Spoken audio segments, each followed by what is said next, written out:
Vamos prosseguindo aí, pessoal, o nosso quarto bloco. Nós estamos trabalhando o regime de comunhão universal. Dentro do regime da comunhão universal, a gente viu que comunica-se os bens aí presentes e futuros, né? Aquilo que você tinha ao casar e aquilo que você adquirir na constância do casamento, mas que isso não é absoluto. Eu tenho algumas exceções e as exceções estão no artigo 1668, que nós vamos estudar agora. Então, são incomunicáveis, vamos lá, inciso 1, no regime da comunhão universal, inciso 1, os bens doados ou herdados com cláusula de incomunicabilidade e os subrogados em seu lugar. Cuidado! Aqui é o contrário da comunhão parcial, aqui é o contrário. Lá na comunhão parcial, preste muita atenção nisso, nós estudamos que aqueles bens doados ou herdados, a regra é que eles não se comunicam. Para comunicar tem que ter cláusula expressa, ou do doador ou do autor da herança nesse sentido.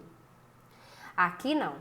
Aqui, os bens que você recebe por doação ou por herança, eles comunicam. A regra é que o cônjuge tem direito à metade.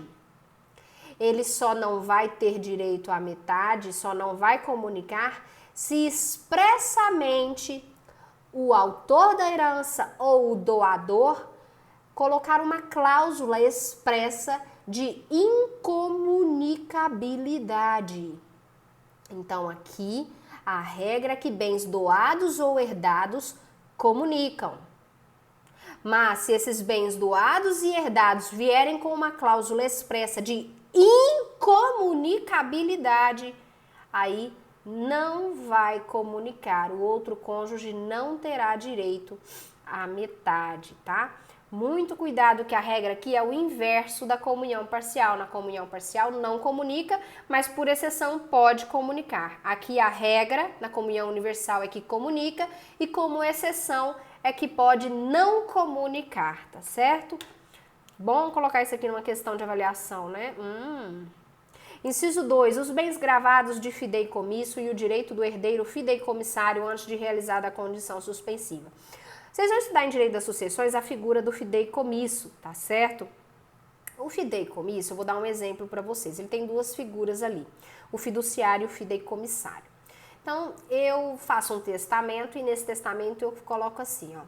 Deixo 100 mil reais para a Mariazinha, né? Se ela tiver um filho, aí num prazo de 2 anos. Na verdade, eu estou deixando 100 mil reais aqui, me desculpe, vou refazer o exemplo. Deixo 100 mil reais para o filho da Mariazinha que ainda não foi concebido.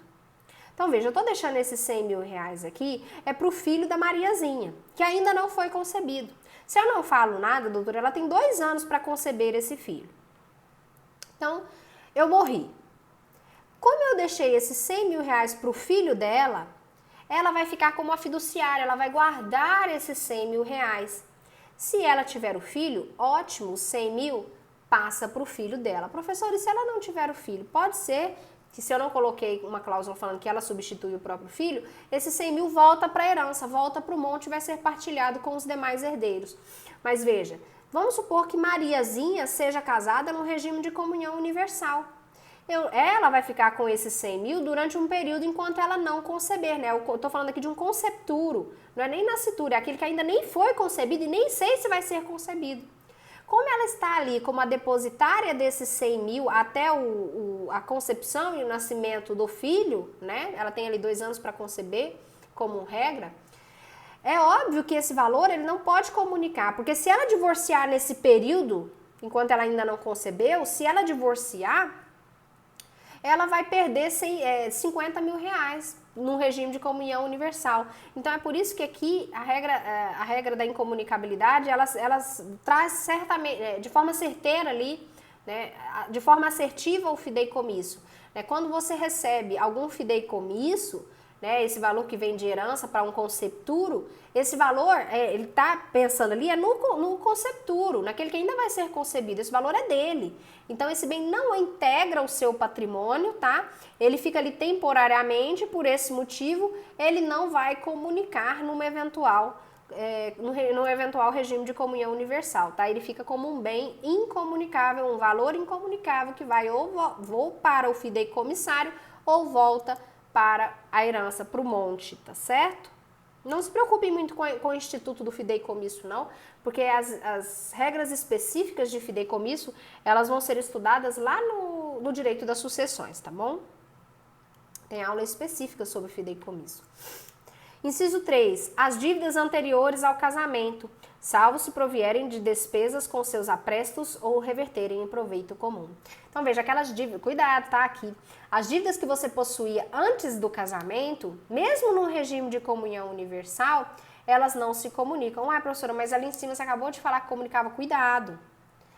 Essas dívidas, elas vão comunicar se elas forem feitas ali em proveito do casal. Tá? Por exemplo, eu acabei fazendo um empréstimo de 40 mil para pagar a festa do casamento. É uma dívida que foi feita antes do casamento e foi feita só para mim, só no meu nome. Eu que fiz essa dívida.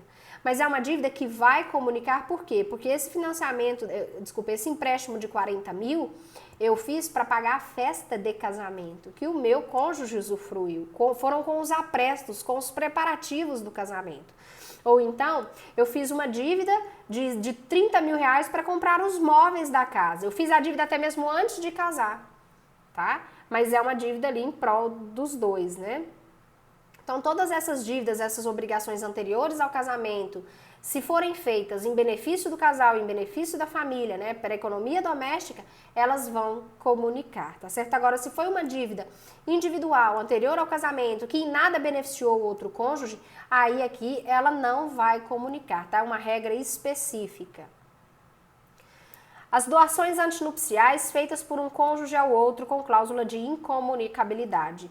As doações antinupciais são aquelas feitas antes do casamento, né? Antes do casamento, eu doei o meu carro para o meu cônjuge com cláusula de incomunicabilidade. Por óbvio, quando a gente casar, esse carro vai ser só dele, não vai comunicar. Por quê? Porque quando eu doei para ele, eu doei com cláusula de incomunicabilidade. Então, cuidado que aqui o dispositivo ele também exige essa cláusula expressa de incomunicabilidade, tá? Porque se não tiver essa cláusula, vai comunicar, tá?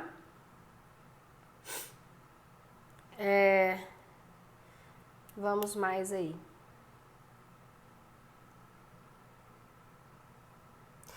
Os bens referidos nos incisos 5 a 7. Aqui eu estou falando de bens pessoais, né?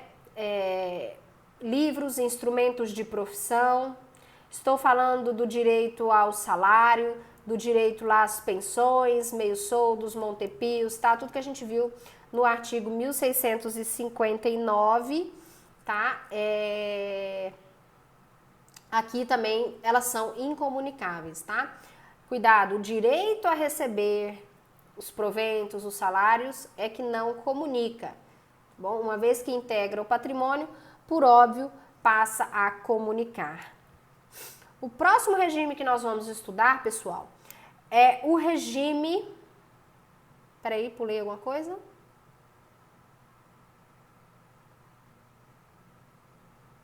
Ah, sim, pulei sim, ó. Artigo, só para fechar, artigo 1669. Me desculpe, doutora, eu tinha pulado aí. Artigo 669. A incomunicabilidade, né, dos bens enumerados no artigo antecedente não se estende aos frutos quando se percebam ou vençam durante o casamento. Aqui, se lá na comunhão parcial você já tinha direito aos frutos, aqui na comunhão universal, mesmo com relação a esses bens que são excluídos da comunhão, que é bem exceção aqui, que quase todos os bens comunicam, mesmo com relação aos bens excluídos da comunhão, os frutos comunicam, os frutos são metade, metade, tá? Agora sim, regime da participação final nos aquestos. Pessoal, é um regime que foi criado com o Código de 2002 e ele veio, o pessoal achou que ele fosse ter uma boa aceitação, uma grande aplicabilidade prática, mas eu vou ser bem sincera. Nunca vi um casamento com esse regime de bens, com regime de participação final nos aquestos, tá? O mais comum é você ter ou separação, ou comunhão universal, ou comunhão parcial, tá? E mais comum de todos é a comunhão parcial, por óbvio, tá? Participação final nos aquestos é um regime de pouca aplicabilidade prática e pouco utilizado também na prática. Artigo 1672 traz aí algumas regras específicas da participação final nos aquestos.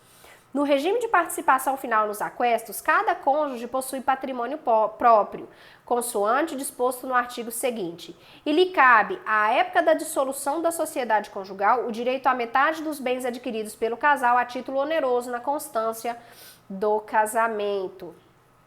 Pessoal, aqui, eu tenho os bens que são adquiridos pelo casal, né? Eu tenho bens que são adquiridos antes do casamento e bens que são adquiridos durante o casamento. No regime de participação final nos aquestos, os bens adquiridos antes do casamento, cada um possui o seu, não comunica.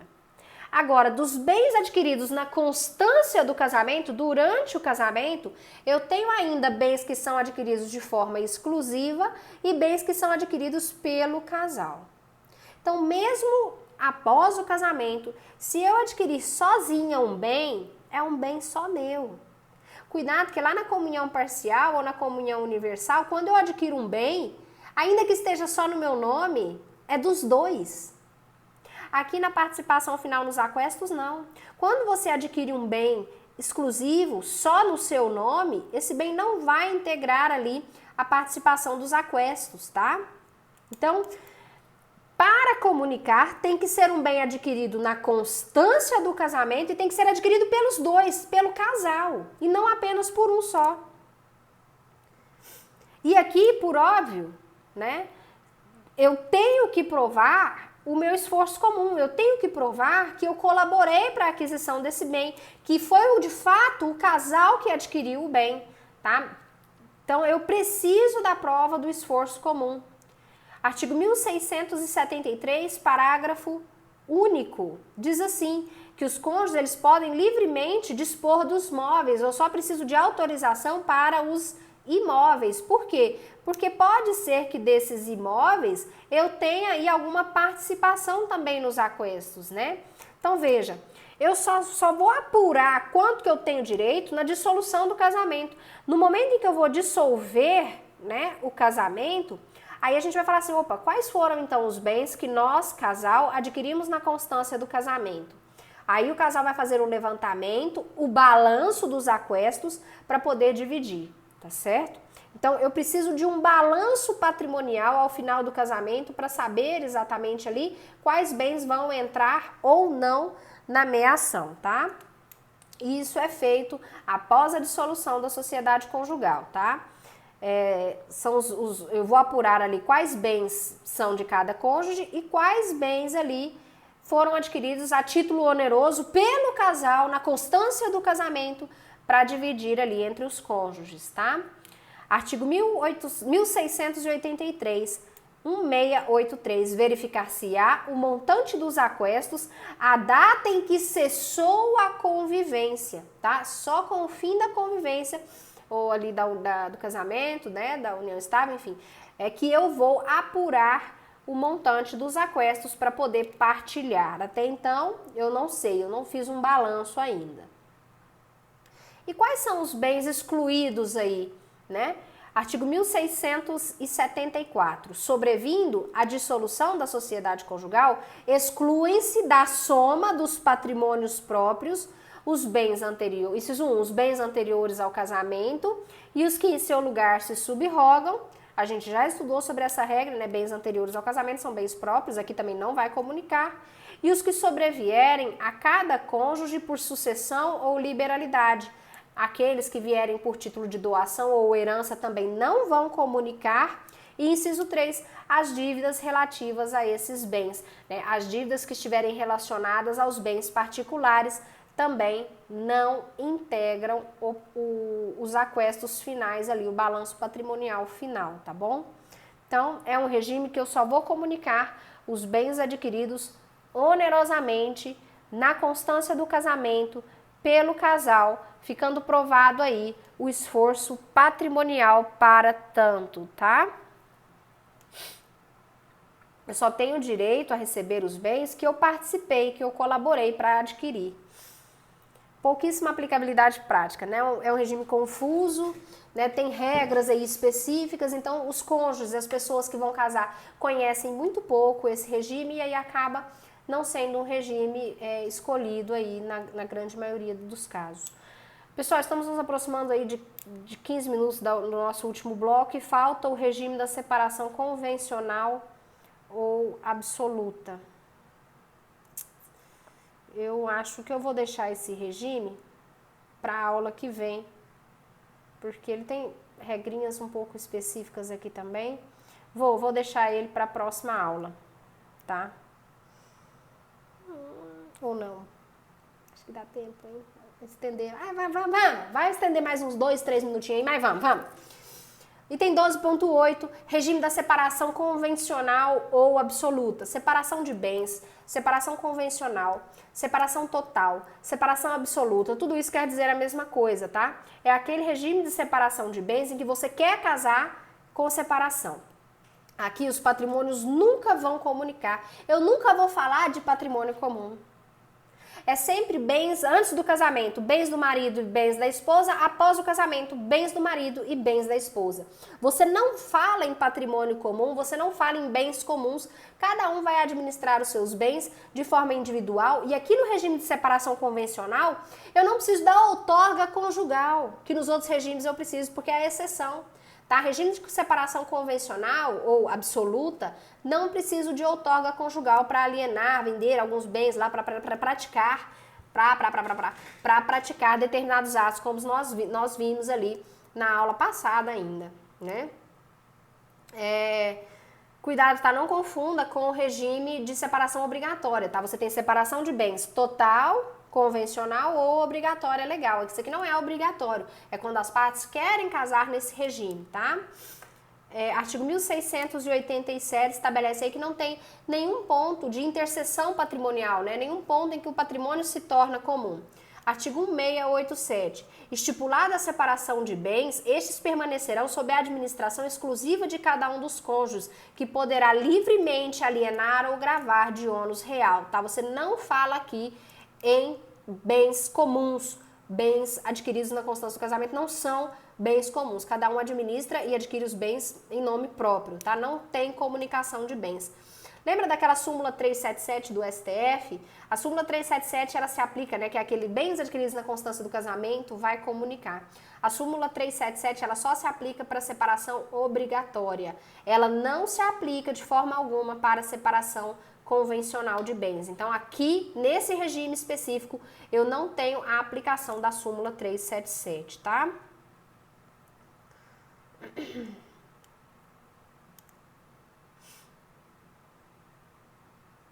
Aqui também no regime de separação total, eu não vou ter a comunicação nem de frutos, nem de benfeitorias. Como cada bem ali é um patrimônio específico, é um patrimônio particular, né, de cada um dos cônjuges, você não fala em participação, nem nas benfeitorias, nem na participação de receber frutos. Você não tem direito aos frutos aqui.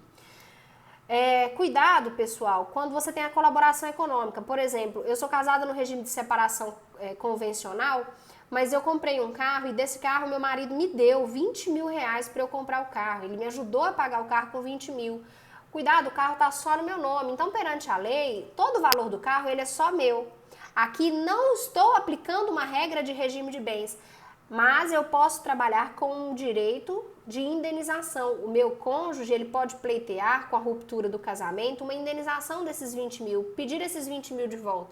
Porque ele não me doou, né? Ele me deu para que me ajudasse ali a adquirir o meu carro. Não foi uma doação feita, né? Ele falou, não, vou te ajudar aqui com 20 mil para você comprar esse carro, vai ser bom para mim também, né? Eu também vou usar esse carro, então eu vou te ajudar com 20 mil aqui para você comprar.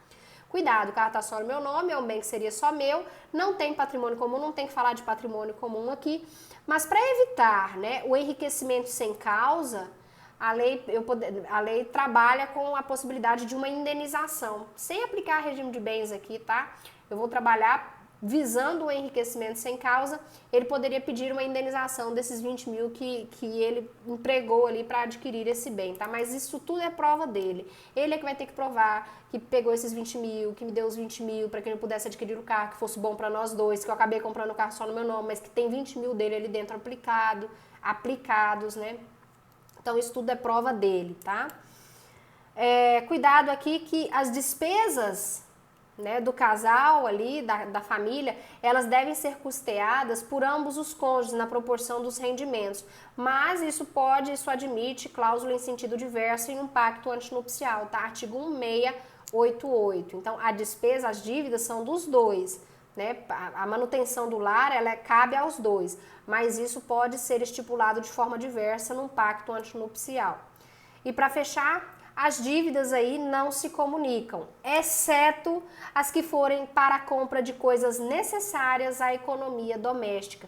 Então, a regra é que no regime de separação convencional, as dívidas não vão se comunicar, mas se forem dívidas que foram feitas para a economia doméstica, né? Acabei fazendo aí um empréstimo para trocar um fogão, para trocar os móveis da casa, geladeira, fogão, enfim, né? Cozinha inteira ali. Acabei fazendo esse empréstimo, mesmo que a dívida esteja só no meu nome, ela pode comunicar porque ela foi feita em prol da economia doméstica, tá? Artigo 1643 e 1644, que a gente já estudou lá atrás, né? Uma dívida que se torna aí uma obrigação solidária, tá certo? Pessoal, um regime bem tranquilo também. Vimos aí, então, todos os regimes de bens, os 4 regimes de bens, né? Inclusive ali separação absoluta e separação obrigatória de bens. E encerramos por aqui. Muito obrigada, desculpa ter extrapolado aí o tempinho, mas ia picar bem o conteúdo na metade, né? Ia ficar metade para lá, metade para cá. Melhor fazer tudo junto aí então, tá bom? Um grande abraço para vocês. Nós encerramos aí a nossa aula 8. Nos encontramos aí nos momentos online para fazer uma breve revisão do conteúdo. Levem, por favor, estudem, né? Vejam essas videoaulas, leiam o material, né? Façam um estudo prévio e tragam para mim as dúvidas aí para que a gente possa levar aí para os nossos debates ao vivo, tá bom? Um grande abraço, beijos, tchau, tchau.